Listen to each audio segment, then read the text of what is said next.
Assalamualaikum warahmatullahi wabarakatuh. Perkenalkan, nama saya Prima Sapna Hernanda, NIM 19101008, Prodi Administrasi Publik Reguler. Baik, di sini saya akan menjelaskan ukuran pembangunan di suatu negara. Nah, dari ukuran pembangunan ini ada beberapa indikator. Ukuran pembangunan yang pertama yaitu ada kekayaan rata-rata, yang kedua pemerataan, yang ketiga kualitas kehidupan, yang keempat kerusakan lingkungan, dan yang kelima yaitu keadilan sosial. Nah, pembangunan pada awalnya dipandang dalam arti pertumbuhan ekonomi. Sebuah masyarakat dinilai berhasil melaksanakan pembangunan jika pembangunan ekonomi masyarakat tersebut cukup tinggi. Dengan demikian, yang diukur adalah produktivitas masyarakat atau produktivitas negara tersebut setiap tahunnya lewat perhitungan pendapatan rata-rata. Selanjutnya yang kedua yaitu pemerataan. Nah, penjelasan di sini bahwa kekayaan keseluruhan yang dimiliki atau yang diproduksikan oleh sebuah bangsa tidak berarti bahwa kekayaan itu merata dimiliki oleh semua penduduknya. Bisa terjadi sebagian kecil orang di dalam negara tersebut memiliki kekayaan yang berlimpah, sedangkan sebagian besar masyarakat hidup dalam kemiskinan. Hal ini bisa menimbulkan ironi. Orang-orang kaya ini ibaratkan sebuah pulau kecil yang dikelilingi oleh samudra. Orang miskin yang sangat luas. Nah, kemiskinan yang ada di masyarakat tertutup oleh adanya kekayaan yang di luar biasa tersebut. Oleh karena itu, timbul keinginan untuk memasukkan aspek pemerataan dalam ukuran pembangunan. Bukan lagi hanya PNB atau kapita saja.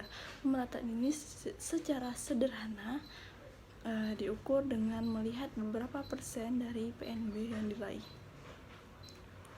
Nah, ketimpangan dari yang di luar, misalnya 20% penduduk terkaya meraih lebih dari 50% PNB, sedangkan sisanya dibagi di antara 80% penduduk. Ketimpangan antara orang-orang kaya dan miskin dianggap besar. Bila pembangunan sebuah bangsa diukur dengan PNB atau kapita dan tingkat ketimpangan pembangunan pendapatannya, kita akan mendapatkan gambaran yang lebih majemuk. Tidak saja kekayaan atau produktivitas bangsa tersebut yang dilihat, tetapi juga pemerataan kekayaan. Tidak semua negara yang berhasil meningkatkan PNB atau kapitanya berhasil juga dalam meratakan hasil-hasil pembangunannya. Demikian juga negara yang masih rendah PNB atau kapitanya menunjukkan ketimpangan yang lebih tinggi dalam hal penerataan. Dapat dikatakan bangsa atau negara yang berhasil melakukan pembangunan adalah mereka yang di samping tingkat produktivitasnya penduduknya juga makmur dan sejahtera secara relief merata. Selanjutnya yang ketiga yaitu kualitas kehidupan. Salah satu cara lain untuk mengukur kesejahteraan masyarakat sebuah negara adalah dengan menggunakan tolak ukur Pascal Quality of Life Index. Tolak ukur kali ini diperkenalkan oleh Morris yang mengukur 3 indikator, yaitu yang pertama rata-rata harapan hidup sesudah umur 1 tahun, yang kedua rata-rata jumlah kematian bayi, dan yang ketiga rata-rata presentasi buta atau melek huruf. Bagian pertama, angka 100 diberikan bila rata-rata harapan hidup mencapai 77 tahun, sedangkan angka 1 diberikan bila rata harapan hidup hanya mencapai 28 tahun. Yang kedua, angka 100 diberikan bila rata angka kematian adalah 9 untuk setiap 1000 bayi, atau 1 bila rata angka kematian adalah 229 untuk indikator ketiga.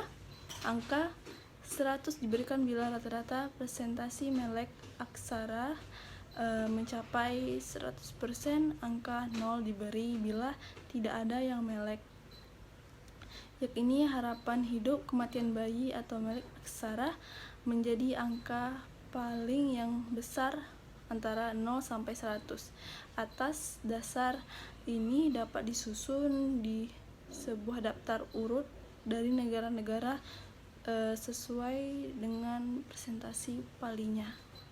Selanjutnya yaitu kerusakan lingkungan. Nah, penjelasan di sini sebuah negara yang tinggi produktivitasnya dan merata pendapatan penduduknya bisa saja berada dalam sebuah proses untuk menjadi semakin miskin. Hal ini misalnya karena pembangunan yang menghasilkan produktivitas yang tinggi itu tidak mempedulikan dampak terhadap lingkungannya. Lingkungannya semakin rusak, sumber-sumber alamnya semakin terkuras, sementara kecepatan bagi alam untuk melakukan rehabilitasi lebih lambat dari kecepatan perusakan sumber alam tersebut. Mungkin juga pabrik-pabrik yang didirikan menghasilkan limbah kimia yang merusak alam sekitarnya, sehingga mengganggu kesehatan penduduk maupun segala makhluk hidup di sekitarnya. Padahal sumber-sumber alam dan manusia itu adalah faktor utama yang menghasilkan pertumbuhan yang tinggi tersebut. Yang kelima itu keadaan sosial. Nah, penjelasan di sini yaitu tolak ukur pembangunan yang berhasil yang semula hanya memberi tekanan yang tinggi. Produktivitas ekonomi sebuah negara kini menjadi semakin kompleks.